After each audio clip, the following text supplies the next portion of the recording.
Sports Talk on this beautiful Sunday edition. This will be one of our last regular season NFL Sunday editions, joined as always by Buck Nasty the 4th and Grand Jefe the 17th. How are we doing today, guys? Doing all right. It's cold out here in El Paso. We got some snow yesterday. It's that snow that will melt in like a day because it's always 65 and sunny there. Don't let Billy lie to you guys. No, it melted yesterday, but we got a little bit. Oh, it is cold here. It's yesterday. It's like 20 degrees here or something like that. So. All right, guys. This is it. This is the end of the regular season. We're going to approach into the NFL Week 17. You know, as much as I love there being football Thursday, Saturday, Sunday, Monday, there is something glorious about every game going to happen today. Yeah, and I'm very excited about that. But we're going to ease into that. We're going to start with what we saw last night. First off, we had Clemson versus Notre Dame, 2 versus 3 in the college football playoff. It was not even close. Clemson won that 30-3. Give me your recap on that, starting with you, Billy. What I saw was a team in Notre Dame that looked to be outmatched. Clemson probably could have put that game away very early, but they also made a lot of mistakes early. I think maybe those first-time jitters for Lawrence.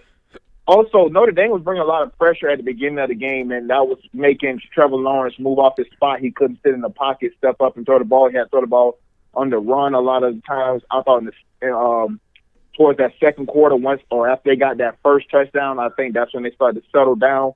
And I seen the Clemson team that I watched mostly all year, and that's Trevor Lawrence being able to sling the ball like he has. I think he had 3 touchdowns, no interceptions. Ian Book on the other side, he looked as if he was a first-time starter in a big game.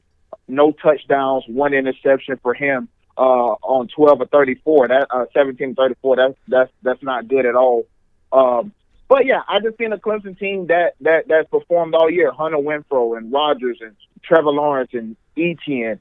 You know, I seen a collective group, a collective win, a good coaching by Dabo Swinney, bringing the guys back down to earth, telling them to calm down, and Clemson did what they did and proved to all of us that Notre Dame probably shouldn't have been in there in the first place.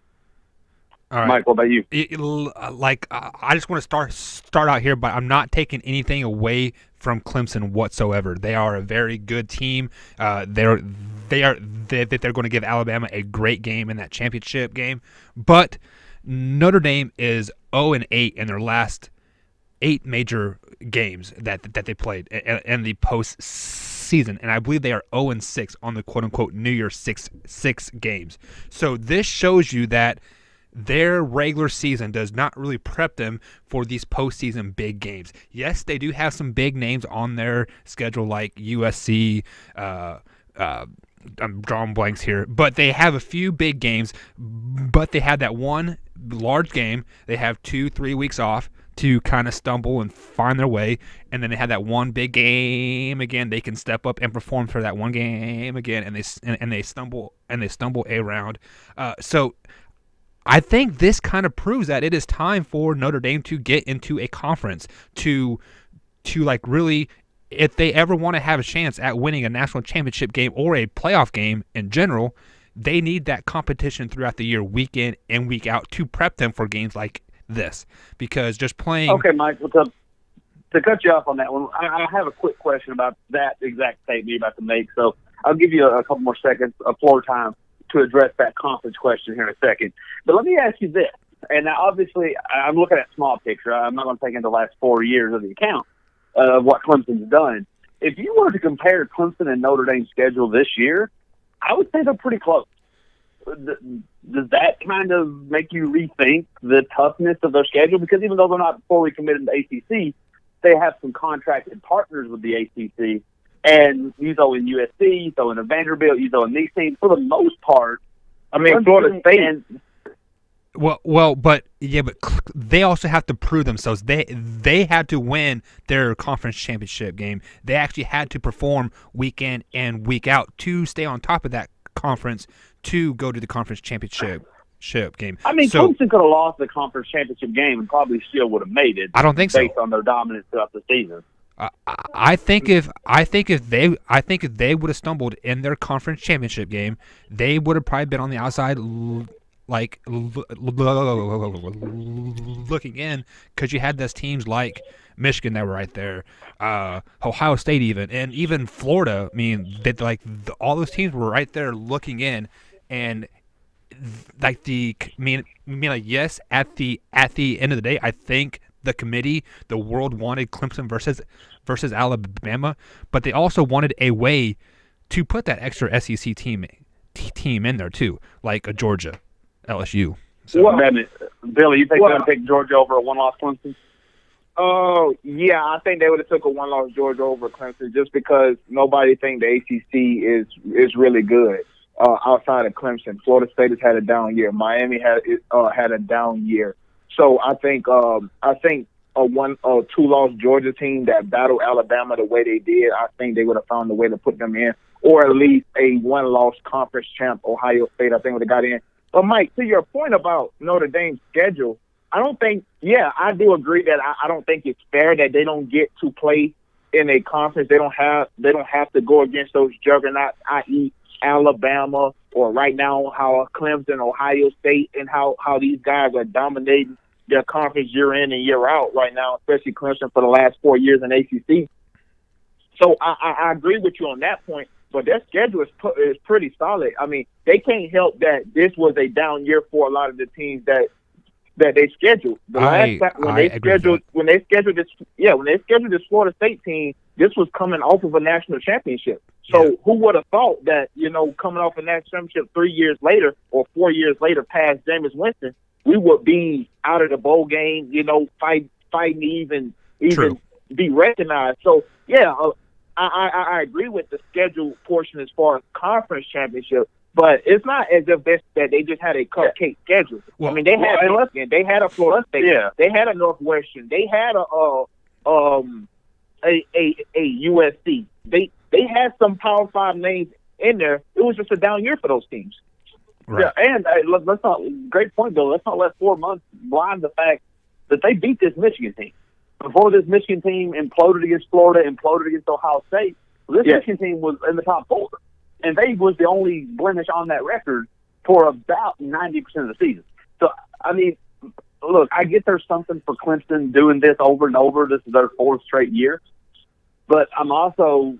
I can't just say, well, Notre Dame played. It's not like they played a bunch of FCS schools, Army, Navy, Temple, Old Dominion. I mean, there was. To Bill's point, I got to go with Billy on this one. There was a lot of toughness on that schedule, and I'm not saying there is not a lot of toughness on that schedule, but it is something to say about a team that has to grind in conference games week in, and like you are familiar seeing these teams over and over and over, and you have a hatred for these teams. Yes, they have a rivalry with USC. It's a very big rivalry, very big game, but it is something about conference play that wears teams out.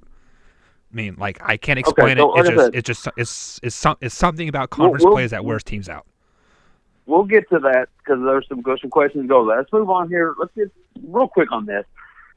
2012, Notre Dame, this conversation was surrounding Notre Dame. They got allowed into the BCS championship and got beat 42-14 by an Alabama team. You never heard them in BCS talk after that. Will this hurt their credit until they join a conference game, until they show some dominance? Is this going to hurt their credit, and are they going to lose the benefit of the doubt if they go undefeated next year or the year after in the eyes of the college football committee? Mike, you want to take this one? Yeah, sure. I don't think it will, because they are 0-6 in BCS or CFP games. So I don't think it really hurts them in the end, because they do have such a big name and that history in the years past. So I feel the only way it would truly hurt them is if they have a one loss. Then I feel they're on the outside looking in.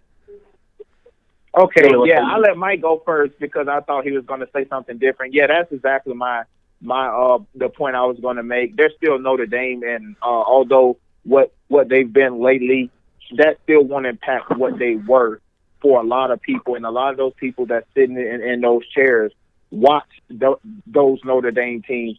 So yeah, I don't think it have any it won't factor into them getting in recent years they're undefeated. As Mike said, if they're undefeated, I don't think there's a question. It is kind of like, would you rather have a one-loss Georgia team or a one-loss Notre Dame team? At the end of the day, if it's one-loss team each, they are going to allow the SEC team in there because of the conference. But if they're undefeated, they are in. Undefeated they're in. Undefeated. I'm going to go the exact opposite. And I know there is that name, but what has Notre Dame done since the late '80s? I mean, I think we're getting to the point where most of the generation, most of the viewers equate Notre Dame to choking, to Notre Dame to not getting it done in the big game, for Brian Kelly to not be able to pull off a win. And honestly, I think the committee is going to put them up in a box with Washington. And Washington came out there. They gave the Pac-12. And I'll be honest with you. I mean, we don't have a way of knowing this because I don't know when Notre Dame. I mean, it took 6 years for Notre Dame to go undefeated and get in the conversation again. I don't know when we'll see it or if it'll even matter. But I think if they come out the gate next year and they're 10-0, 11-0, I think you're going to see them on the outside looking in because they don't want to see this again. And now, what if it's the same? Yeah. I mean, we'll see. I mean, but I just think. You saw Washington, even when they got hot, they never got that respect. They stuck them there in the fifth. Yeah, but they're Washington. Nobody knows Washington, really. Yeah. The Pac-12 is very hard to follow. Over the last 40 years, Washington's been just as successful as Notre Dame. I mean, now if you want to go back to the 40s. They don't have the height, though. But they don't have the height. That's what I'm saying. A lot of the fan base were in the 40s and 50s. I don't think Notre Dame has any height now. I don't think Notre Dame carries the same. It's like UCLA in basketball. I don't think it carries the same hype anymore. I think a lot of that's gone. But I mean, like I said, we may never get to see. Notre Dame it may take them a decade to even do this again. But I just think Notre Dame was the laughing stock of the BCS when Alabama drug them through there 42-14, and you never really heard anything from them again. I just think, and now that you have humans making that decision, it's going to be interesting, but we may never get to see. So we're going to build onto that conversation that Mike just started. To add to that one point, though, just add to that one point. Like a basketball is a little bit different than football because 68 teams make the basketball tournament. So your name doesn't really carry as much weight as it does in football. I mean, but if that's the case, I mean, I can go back and get you a whole bunch of names that were prestigious back then. I mean, I don't think Miami would get that. If you had 5 undefeated teams and Miami was one of them, I think they would leave Miami out right now. It depends who the other four are. But who's your other four? Yeah. Who's your other four? If you had Alabama, let's say Clemson. If you had Alabama, Clemson. Okay, let's put your guys' theory to the test. If next year, let's just play friendly here. Well, you couldn't really have Clemson and Miami in there. And Miami. But let's just say you had Ohio State, Alabama, Oklahoma, USC. Let's just say they come out of nowhere and go undefeated. Notre Dame and Miami, all 5 undefeated.